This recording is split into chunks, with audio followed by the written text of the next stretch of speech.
Et salut à tous, comme tous les jours à 17h, on se retrouve pour parler MMA. On est le mercredi 6 décembre 2023 et au programme aujourd'hui l'interview de Colby Covington dans laquelle il a déclaré vouloir être beaucoup plus actif, mais des adversaires le refusent. On parlera aussi de la blessure de Giga Chikadze qui s'est officialisée et on se demandera qui peut le remplacer dans son combat contre Josh Emmett.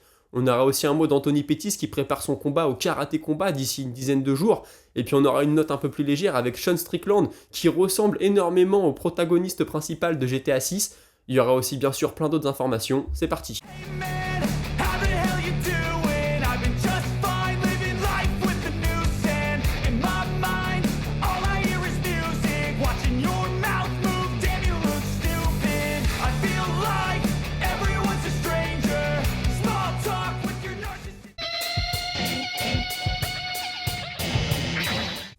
Et on commence avec Colby Covington qui a donné une interview à ESPN. Alors interview dans laquelle il est un peu sorti de son personnage qui parfois peut être détestable. Bon, il a reçu les équipes d'ESPN dans une propriété de Donald Trump, il était très fier de le dire. Ça reste Colby Covington, il y a toujours un peu de mise en scène. Mais voilà, il est revenu sur ses années collège, c'était un lutteur à la base. Et donc il explique, voilà, quand je suis arrivé dans mon nouveau collège, donc il a quitté son état natal pour aller dans ce collège, il dit, voilà, j'étais un peu vu comme la star, entre guillemets, de l'équipe de lutte, le futur, celui qui allait ramener des médailles. Et il dit c'était beaucoup trop de pression pour moi. Il dit moi à la base je me suis mis au sport de combat parce que j'étais un gars timide qui se faisait un peu embêter à l'école. Donc je me suis mis à la lutte. Et puis il dit voilà c'était trop de pression pour moi au collège.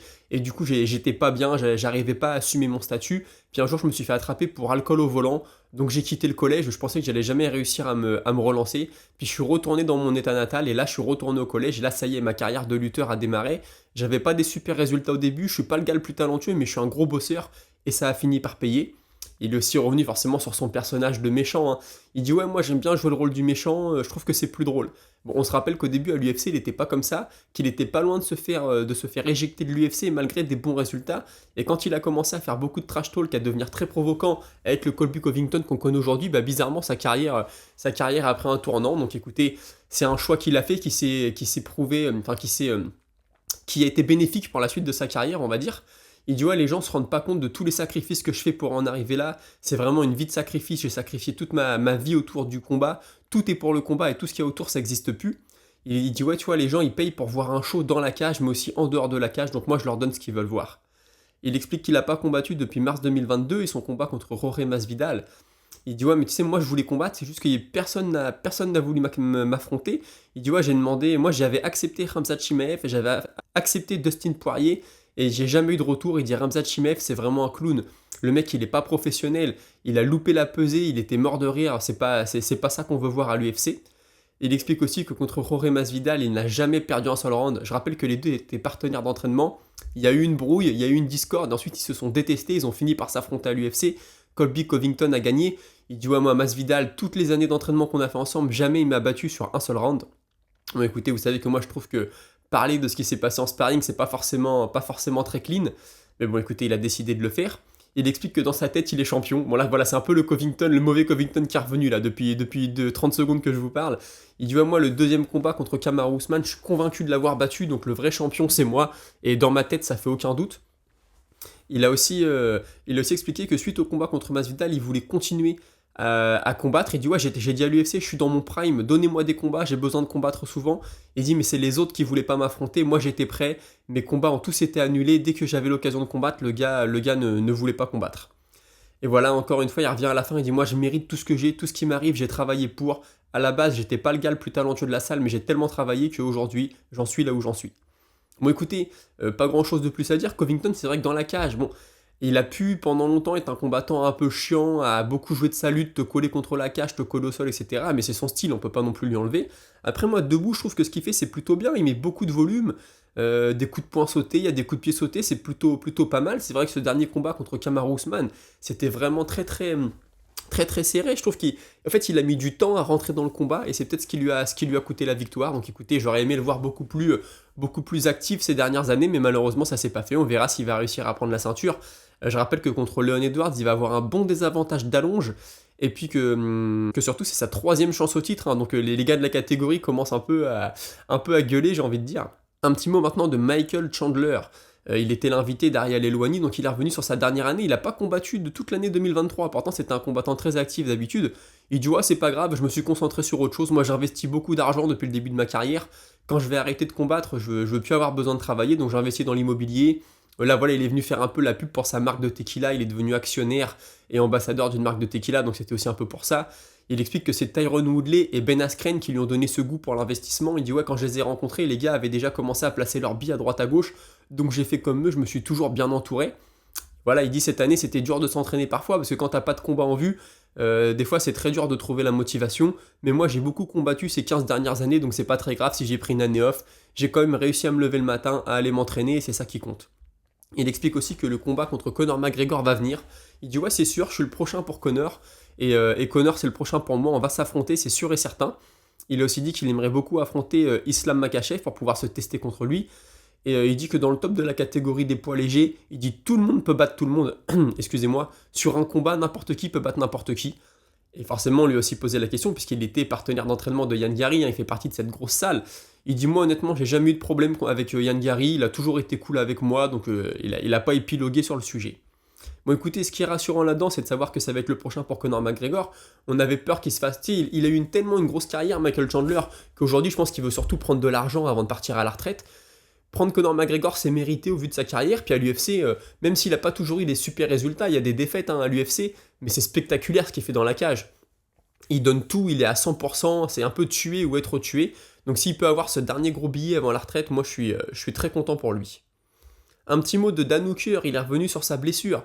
Vous savez, il devait combattre Bobby Green, ça s'est pas fait. Bah, écoutez, c'est la même blessure que celle qu'il avait contractée dans son combat contre Turner. Il dit voilà, j'ai repris trop vite, j'ai pas assez écouté les médecins et c'est exactement la même blessure. Donc maintenant, il va falloir que je sois un peu plus sérieux et que je me remette. Ça s'était pas assez bien guéri. Il dit ouais, du coup, ils ont pris de l'os de ma hanche pour en mettre sur mon avant-bras. Il explique aussi que dans le combat entre Bobby Green et Turner, il pensait vraiment que Turner allait gagner.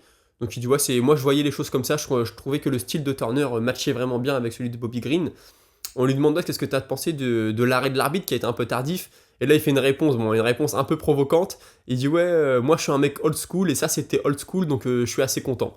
Bon, je suis pas convaincu que Bobby Green aurait pensé la même chose si ça s'était très mal fini pour lui. Il explique pouvoir être de retour dans 5 mois. Il dit là, il faut vraiment que je prenne mon temps, que je laisse mon bras récupérer, que je fasse la rééducation et que je retourne à l'entraînement. Donc là, je pense vraiment qu'il faut attendre 5 mois.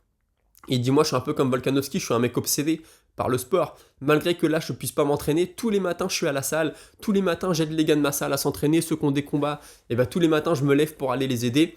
Alors je sais pas, je pense que c'est une blague, il dit ouais, puis j'ai toujours un bras pour frapper. Bon, je pense pas quand même qu'il s'amuse à aller frapper comme un fou, je pense que là il a peut-être compris la leçon.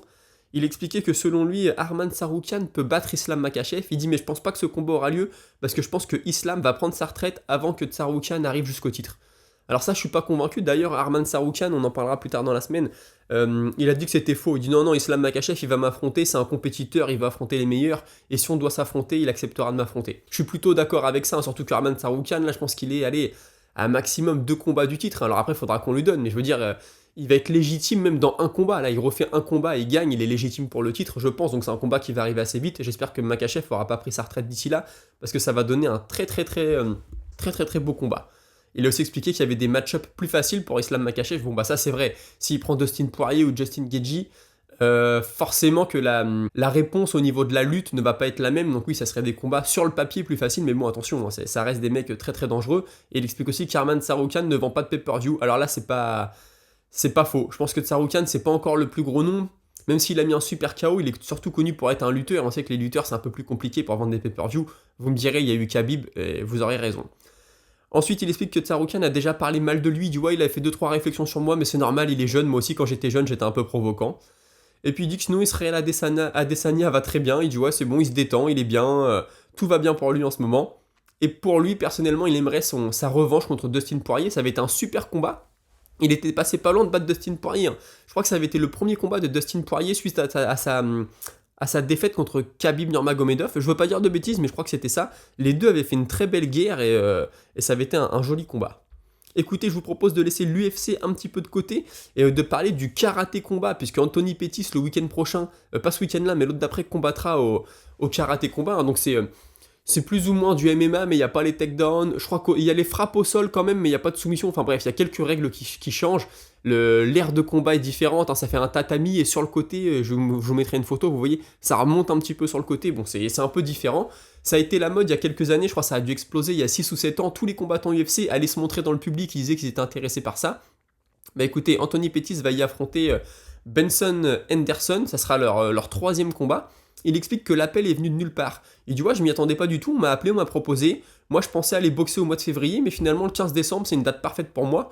J'ai toujours été intéressé par cette organisation, mais je savais pas qui contacter, je savais pas trop par qui passer, puis comme j'avais d'autres contrats, ça s'est pas fait. Il dit moi, tu sais, le karaté c'est mes racines, hein. En MMA je devais me contenir un peu pour éviter les takedowns, mais sinon moi à la base je viens du taekwondo, je suis un striker. Il explique que c'est un style qui va l'avantager face à Henderson. Il dit là, il va pas pouvoir me coller contre la cage, me coller au sol, entre guillemets, pourrir le combat. Il va être obligé de striker contre moi. Il explique qu'il va pouvoir prendre appui sur l'inclinaison il appelle ça le pit, hein, je sais pas comment dire en français. En gros, sur la partie de tatami qui est inclinée sur le côté, parce qu'on lui dit ouais, tu vas pas pouvoir lui refaire ton showtime kick. Hein. Il avait mis ce super coup de pied en prenant appui sur la cage, je vous rappelle, contre Benson Henderson. Il dit non, mais là, je peux quand même le faire sur le pit. Il dit par contre, défensivement, c'est un peu plus compliqué. Une cage, tu peux t'adosser à la cage pour te défendre. Il dit là, s'adosser à ça, ça va pas être forcément compliqué, forcément facile, excusez-moi. Il explique aussi que son coach est venu à Las Vegas. Alors là, ça m'a un peu... J'ai un petit souci avec ça, parce qu'on lui dit, ouais, tu t'es entraîné comment? Est-ce que tu as été chez Duke Rufus, là où tu vas d'habitude, à Milwaukee? Il dit, non, maintenant je vais à Las Vegas, c'est lui qui est venu, là, ça fait une semaine qu'il est chez moi, maintenant j'ai plus vraiment d'équipe. Quand même, ça reste un combat sérieux, il a toujours une carrière, il est toujours sous contrat au PFL, il fait toujours de la boxe. Moi ça me fait... J'ai peur qu'ils prennent le combat un petit peu à la légère en disant ouais c'est bon, je fais venir mon coach 2 semaines avant avec quelques sparring partners, ça va bien se passer. Là j'espère que c'est moi qui ai mal interprété le truc, mais sinon c'est pas forcément un signal très positif.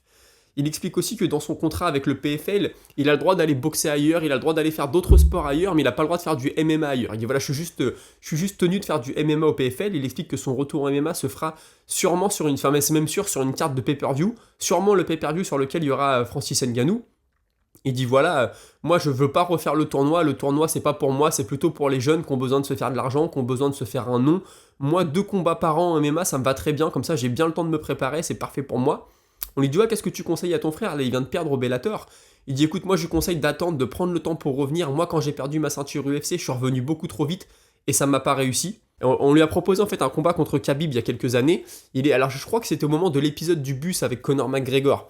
Il dit ouais, moi j'avais perdu mon adversaire, enfin il y avait une histoire, et il dit ouais, on m'a proposé de prendre Khabib Nurmagomedov en short notice. Et il dit mais j'ai dit non parce qu'à ce stade de ma carrière je voulais pas le prendre en short notice, moi j'ai déjà fait beaucoup de choses comme ça dans ma carrière, et là c'était trop dangereux. Il dit par contre avec un camp d'entraînement complet, j'aurais adoré pouvoir affronter Khabib, mais là short notice c'était pas possible. Bon, je trouve que c'est honnête de sa part. C'est honnête de sa part de dire ouais, en plus c'est vrai. Il avait perdu sa ceinture, il était sur la pente descendante, Khabib était en train de monter, ça se serait forcément mal passé pour lui, même si voilà, on sait jamais. Mais 90% de chances que ça se passe très mal pour lui, donc très honnête de sa part. Il explique aussi qu'en 2024, il va recombattre en boxe anglaise, il dit que c'est quelque chose qu'il aime beaucoup, et que dans un combat, pour les combats du mois de décembre et du mois de janvier, il voit Covington gagner et Strickland gagner. Bon voilà, il a pas trop épilogué, il dit moi je pense que ça va se passer comme ça. Sinon, hier, je vous parlais de Giga Chikadze qui était blessé, j'y croyais pas trop, je vous avais montré la vidéo, je vous disais ouais, j'ai l'impression que c'est plutôt une blague. Non, c'est pas une blague, il s'est blessé à l'aine.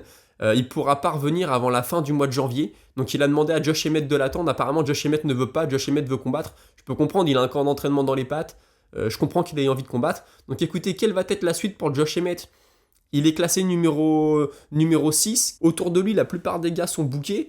Moi, écoutez, je pense que c'est peut-être la chance pour Brice Mitchell. S'il est classé 10, s'il veut grappiller des places. En plus, voilà, Mitchell, ça peut être un combat chiant pour Emmett. Il peut réussir à le coller au sol, à le mettre sur son dos, à le gêner. Donc pourquoi pas la chance pour Brice Mitchell. Après, sinon, j'ai vu qu'il y avait Diego Lopez qui avait proposé ses services à l'UFC. Et Aljamain Sterling qui a dit oui, en ce moment, je pèse 166. Je dis ça comme ça. Donc écoutez, pourquoi pas, ça peut être des beaux débuts pour Sterling. Après, est-ce que ça aurait pas été mieux un camp d'entraînement complet et ne pas commencer sur un short notice pour Sterling? Je me pose la question. Moi, honnêtement, j'aimerais beaucoup Brice Mitchell. Diego Lopez, pourquoi pas, même si je trouve qu'il est un petit peu loin en classement. Je crois qu'il n'est pas encore classé. Je veux pas dire de bêtises, mais en tout cas, il n'est pas dans le top 10. Donc Brice Mitchell, c'est peut-être sa chance. Ensuite, on a Khamzat Chimaev qui explique qu'il va se faire opérer de la main d'ici 1 à 2 semaines et qu'ensuite il va pouvoir se remettre à la rééducation et qu'il espère combattre sur la carte de l'UFC 300. Bon écoutez, moi je pensais que c'était déjà réglé son histoire de main, apparemment non. Bah écoutez, retour à l'UFC 300, pourquoi pas, c'est Chimaev maintenant c'est un très gros nom dans l'organisation. L'UFC 300 va falloir des gros noms, donc pourquoi pas. Maintenant, là, on pensait que son prochain combat serait pour la ceinture, ça semblait lui être promis. Je rappelle que Duplessis et Strickland vont s'affronter au mois de janvier. Est-ce qu'ils vont faire janvier et recombattre en avril? C'est quand même un peu serré, surtout que Strickland il a combattu il n'y a pas si longtemps que ça. Donc je sais pas trop. Écoutez, je lui souhaite d'être sur la carte de l'UFC 300. Pour son nom, ça ne peut être que bénéfique. Et enfin, on a le retour de William Gomis contre Bagda Sarian. Il va combattre au mois de février sur la même carte que Nassourdine Imavov. Donc écoutez, souhaitons-lui le meilleur. Et la dernière info du jour, alors c'est une info un peu drôle, j'ai envie de dire, elle concerne GTA 6 puisque le trailer est sorti hier et le personnage principal ressemble beaucoup selon certains à Sean Strickland. Alors je suis d'accord, sur certains angles de vidéo, on croirait vraiment Sean Strickland. D'ailleurs il a réagi, il a dit qu'il était très fier d'être dans GTA. Il a dit je préfère GTA que EA Sport, enfin bref, voilà. Et puis sinon sur certains autres angles, on croirait un peu Abous Magomedov. Et ça c'est vrai aussi, je trouve, je vous mettrai les photos. Et donc apparemment le personnage principal ce sera un homme, il sera avec une femme et cette femme ressemble à une journaliste de MMA qui s'appelle Nina. Donc écoutez, c'est assez drôle. Écoutez, on a fait le tour de l'actu pour aujourd'hui, je vous propose de passer à la Minute Auditeur. Minute Auditeur qu'on commence avec Michael Batt. Il me dit, c'est pas contre toi, mais souvent on dit, lui il va avoir une chance au titre, alors qu'il y en a qu'un qui a le titre et qui peut le défendre, il peut pas le défendre contre 5 à la fois. Ouais, je suis entièrement d'accord. C'est vrai que souvent on dit, il y a un gars, oh, ce gars-là, il va avoir sa chance pour le titre, il mérite, mais bon, forcément, des fois, ils sont 3 ou 4 à mériter leur chance. Après, voilà, c'est l'UFC qui choisit, selon le business, selon le mérite. Des fois, t'as un mec qui mériterait sa chance au titre, et pourtant, il va avoir 1 ou 2 combats encore, parce qu'il y a du monde devant lui, parce que ça bouchonne, parce qu'il y a des mecs, voilà, qui sont un peu plus vendeurs et qui vont prendre sa place. Donc, entièrement d'accord avec toi. Ensuite, j'ai Pierre Ménès qui me dit, ouais, je comprends pas pourquoi Dana White et John Jones poussent autant pour faire un combat John Jones contre Stipe Miocic. Il me dit c'est mieux de faire un Jones contre Aspinall. Encore une fois, je suis d'accord. Il y a quelques années, j'aurais compris qu'on fasse un Jones contre Aspinall. Jones, voilà, c'était le GOAT depuis des années, on dit que c'est le GOAT. Stipe Miocic, il était champion poids lourd. Là aujourd'hui, ce qu'il y a, c'est que Miocic, en fait, depuis sa défaite contre Ngannou, on l'a pas revu, donc on pense qu'il a pris un coup de vieux, qu'il est plus au top, il est plus tout jeune. John Jones, il y a eu un long layoff, il est monté contre Gann, là il devait recombattre, il s'est blessé. Donc c'est vrai que ça prend un peu du plomb dans l'aile, on a du mal à comprendre. Après, forcément, on n'est pas bête, on comprend bien qu'ils veulent faire un événement avec 2 gros noms, ils vont marketer le truc, le meilleur de tous les temps contre le meilleur poids lourd de tous les temps. Je comprends bien, mais moi aussi, niveau sportif, j'aurais aimé le voir plutôt contre Aspinall, par exemple. Marco Potel, hier, je parlais d'un combattant cubain qui vient de signer à l'UFC. Il me dit, ouais, c'est peut-être la relève cubaine de Yoel Romero. Et je suis d'accord. Puis il fait une petite blague. Il dit, ouais, la légende dit que certains Cubains ont été modifiés durant un programme spécial pendant la guerre froide. Et c'est vrai que les deux ont un physique de dingue. Moi aussi, quand j'ai vu un Cubain qui arrivait, alors Yoel Romero, c'était un lutteur, rien à voir avec le taekwondo, mais j'ai tout de suite pensé à Yoel Romero aussi. Ensuite, il y a Corto JC qui me dit. Bon, pour le coup, je suis pas d'accord avec toi concernant Jones, ça n'enlève rien à sa carrière, mais là on parle de la catégorie des lourds et de sa nouvelle ceinture gagnée sur un combat, et donc pas de défense possible car blessé. Pour exemple, Jiri Prochaska a rendu sa ceinture parce que blessé, donc entièrement d'accord avec Aspinall, il faut des combats, tout comme Stipe qui ne combat pas. Oui, alors là, en fait, moi hier, je disais que j'étais d'accord. Je comprends que John Jones n'ait pas envie que des mecs qui viennent d'arriver, entre guillemets, lui disent ce qu'il doit faire. Tu vois, je comprends que sa fierté en prenne un coup, mais moi, je suis totalement d'accord avec Aspinall et tous les mecs qui pensent que voilà, il faut faire un vrai combat pour le titre. Si Jones ne peut pas combattre pendant un certain moment, il faut mettre une vraie ceinture en jeu. Et le combat Jones-Stipe ne fait pas vraiment sens à mes yeux pour la discussion pour le titre en tout cas.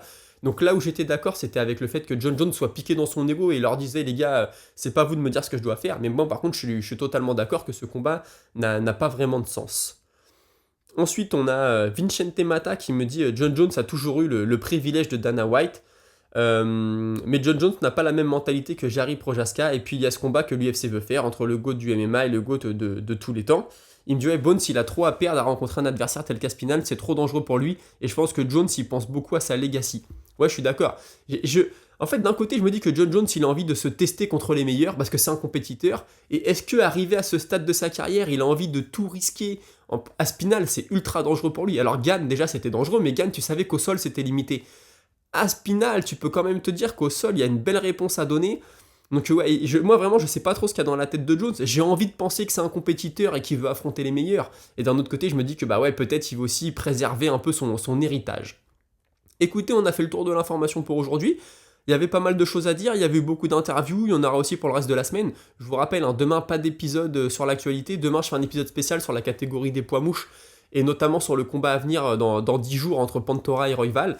L'épisode est tourné, j'espère que vous apprécierez, excusez-moi.